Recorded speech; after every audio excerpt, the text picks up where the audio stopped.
ladies and gentlemen, and all incorporated transhuman algorithmic entities as defined by the European Union Court of Human Rights, live from the near future, in association with King Waspinator Studios, and filmed before a live studio audience in beautiful downtown Icon City, Total Party Skills presents yet another episode of America's Next Top Antichrist, with your host, King Krampus. And now here he is, the moment you've all been waiting for, King Krampus.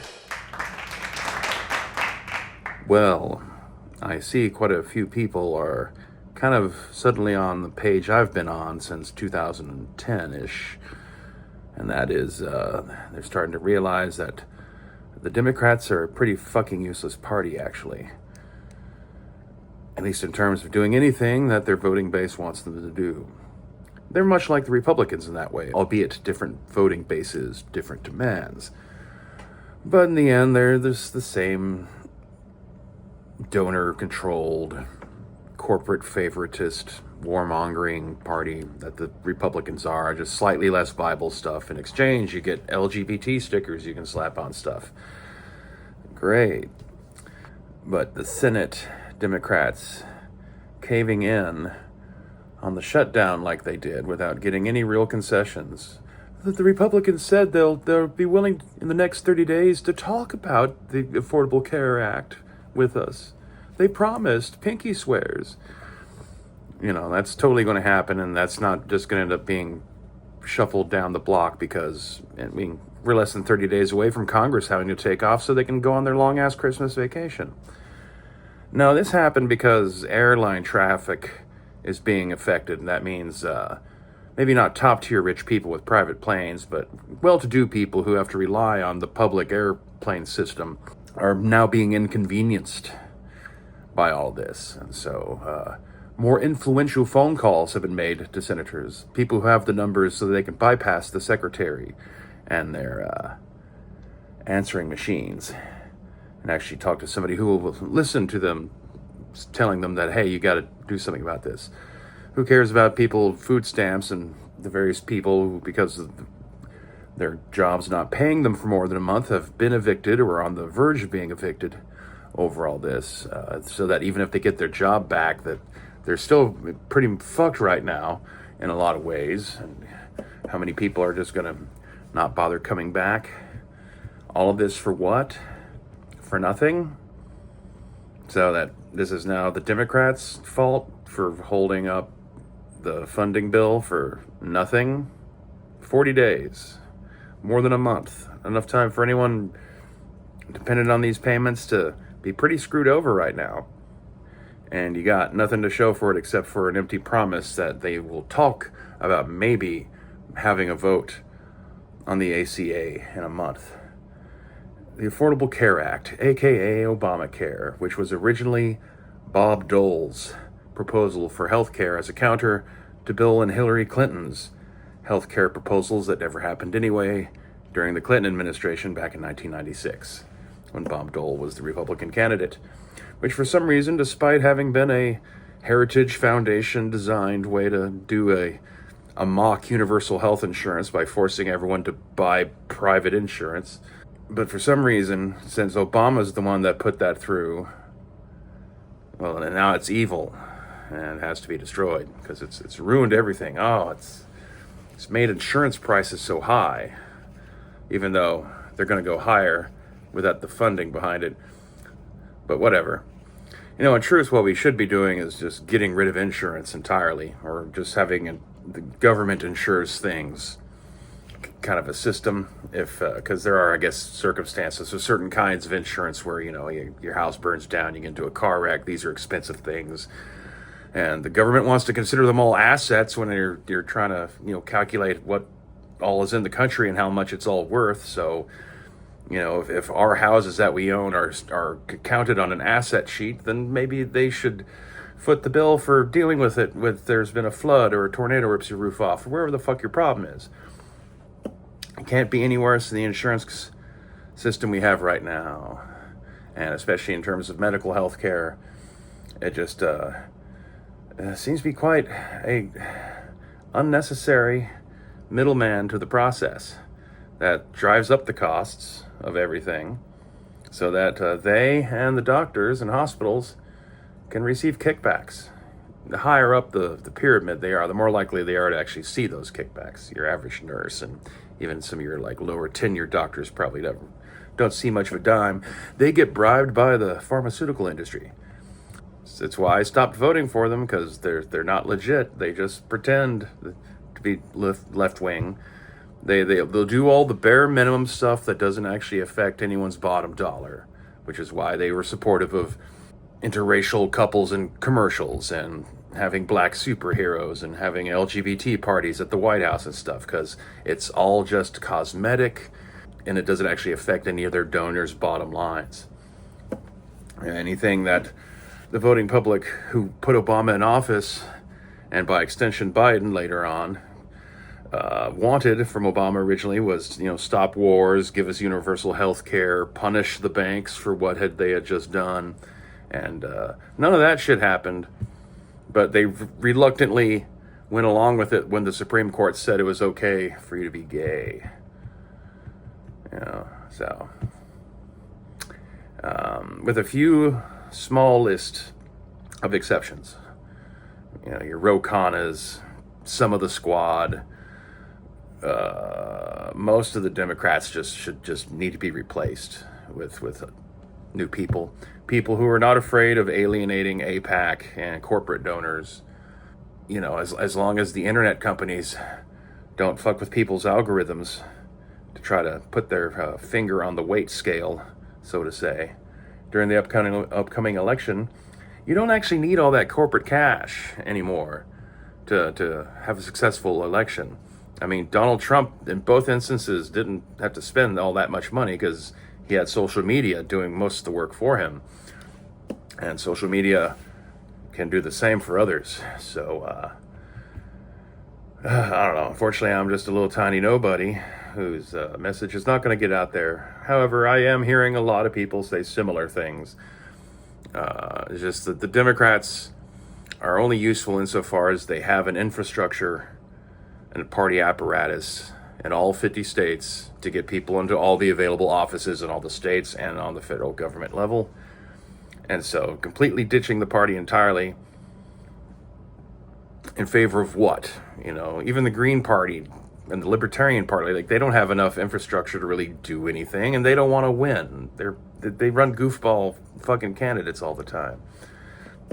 They're not serious people interested in doing serious things. Andrew Yang, like a fully fledged party that'll actually give you positions throughout the entire country and the support base of an executive branch needs in order to be able to do any of the shit they want, especially with all the crap that's going to have to be done to try to fix all this shit at some point in the future. Well, you just don't get that overnight. And so really a soft takeover from within of the Democrats, because its voting base has finally had enough and is not going to listen to pretty much any of the incumbents unless they've been very clearly on the right page up until now, or they do some dramatic shit real quick, like firing Chuck Schumer and maybe Hakeem Jeffries, although you can't really blame the House for this one, but I don't particularly have a great liking for the guy. I mean, like I said, I've not all of them. There's a short list, but like a lot of the people in charge, especially people at the DNC who get to make all these decisions, people throughout all the various state sub-entities within the whole umbrella of the whole apparatus, a lot of them gotta go, man. They view us as products. We're giving them votes, but they're turning around and telling their donors that, we're fools. You're going to vote for them no matter what in these certain districts and stuff. So if they give them money, for sure that this guy's going to win in this district of New York, blah, blah, blah. And then he'll turn around and let your people write legislation for him that he can then introduce with the help of a Republican, and everyone will sign off of it. And there'll be little cheers in the streets because something grand has happened. Rich people have got another tax cut or something. It'll be fantastic. It'll be fucking fantastic. Or we could subvert all that and exercise the power we have through our ability to vote and just put forward a bunch of unconventional candidates in a lot of places and rely on social media, and who cares if the various lobbying groups that control Washington don't like it, because, well, their votes are equal to everyone else's in the end. And as long as that's still the law of the land, we should use it to our advantage. Which we won't, because people are spineless. Much like the Democrat leaders who allowed all this to happen tonight. So anyway, I don't know what else there is to say.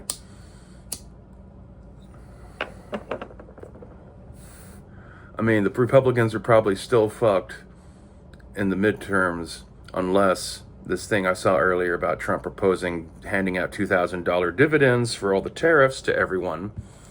You know, don't scoff at that too much. He is the guy who was quite willing to pump out checks during the COVID lockdowns, and then as soon as Biden got in, he started grousing about the figures and only grudgingly gave the bare minimum the one time. Trump likes handing out checks with his name on them.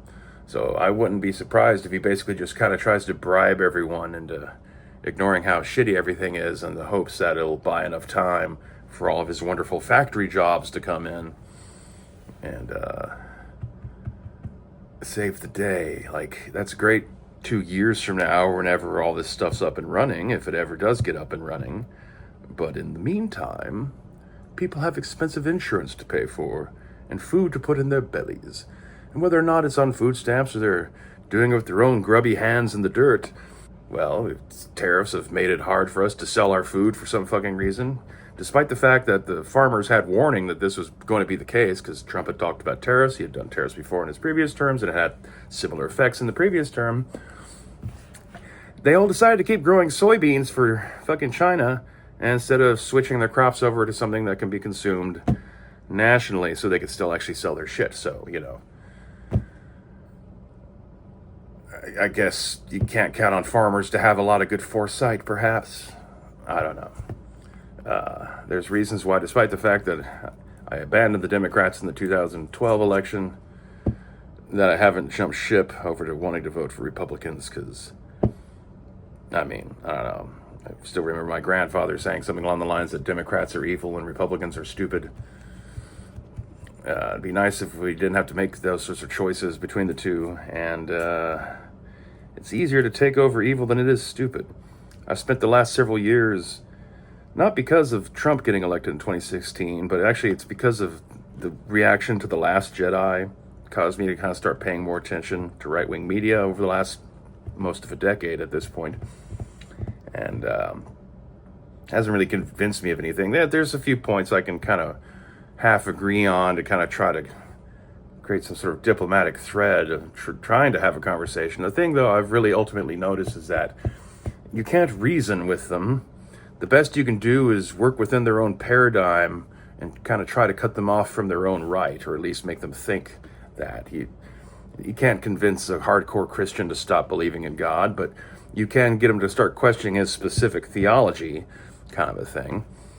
And so that's, I guess, the trick is you gotta learn how to work within their own thinking framework to get them over onto the track you want. And that's not going to happen right now, the way their whole schizophrenic thought leadership is at the moment. So in a way, and I know they're going to love to hear this, but in a way they are victims.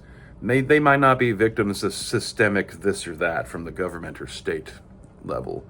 They're victims of themselves. They've all been emotionally manipulated for decades by the media, the specific media they consume. God, you should listen to what the radio stations out in the middle of the country are. It's eye-opening.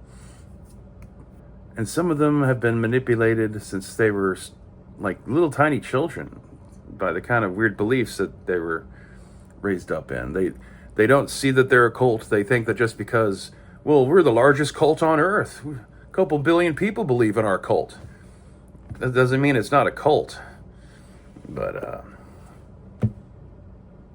like I said, telling them that doesn't help. The problem is some of them, like, they know that they fucked up, but they have a vendetta thing they've worked themselves into, because you wanted to let a trans person play softball against some teenage girls or some other fucking weird thing that has absolutely nothing to do with them, that because they've been emotionally manipulated by the media, it's just become this totemic thing in their mind and they can never let go of it. You did this to them. You are destroying Western civilization, and come hell or high water, they're gonna fucking make sure that you suffer for it, even if it destroys them too. Pyrrhic victory is still a victory, even if it's the only victory that they have the option of, or something like that. It's all stupid. And, I guess the Democrats are just hoping the fact that, like, the anti-Trump sentiment that was expressed in the last off-term election will still be around a year from now for the midterms. But, like, talk about, like, cutting the wind out of your sails just as you start to pull out of the doldrums just a little bit. Unfathomably cowardly and stupid. And I can only imagine it's because, like I said, they're getting phone calls from people who actually have their numbers, their real numbers, being like, hey, my daughter can't come visit me in the Hamptons from her school down in South Florida, and how am I going to be able to molest her for Thanksgiving if she's not here? I'm a politician, goddammit, I have to molest my daughter. Or some fucking bullshit like that. Anyway, I guess that's enough for now. Until next time. Stay crampinated.